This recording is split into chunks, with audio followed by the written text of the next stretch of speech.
Timor-Leste arrecada 25 milhões de dólar americano, Rússia taxa importação durante o ano nilara. A autoridade aduaneira Timor-Leste lança pagamento eletrônico li Rússia Banco Nacional Comércio Timor-Leste no Banco Móvel Balfândega, devido facilita importador Sira a sua taxa de importação NIAN. E o lançamento ne comissária autoridade aduaneira Joanico Pinto relata a autoridade aduaneira arrecada 25 milhões de dólar americano, Rússia taxa importação durante o ano nilara. Agora tinha na neto 22 de setembro neta e a ona 79,7 milhões, né? Portanto, isso será todo dezembro, né?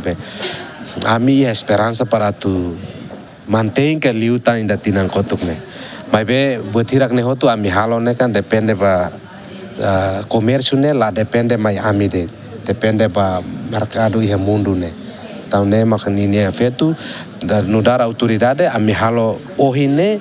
Salah satu faktor ida para tu halo facilita né halo lala istia para durante né que pagamento né masai isso ida para demora cria atrasa cari o pagamento usa plataforma mobile ou internet banking né ela precisa lá contar tempo gasta tempo e chasambel sai lá quando sai lá selo baracliu receita né bele sai cá aumenta receita serne ta cobra usine be usi ponto de entrada ida maka batu gade pois ida seluk ma salele ida seluk ma ka aeroporto presidente Nicolau Lobato ida seluk ma ka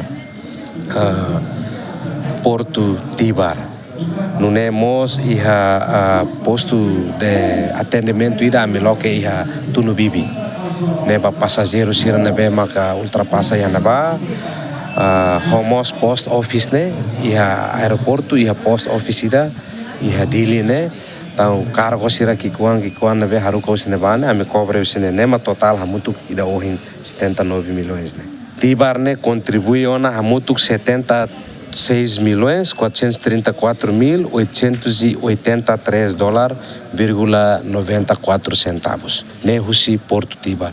Ne significa saída husi 79 total ne contribuinte botliu ba receita aduaneira ne mamaiusi Porto Tibar.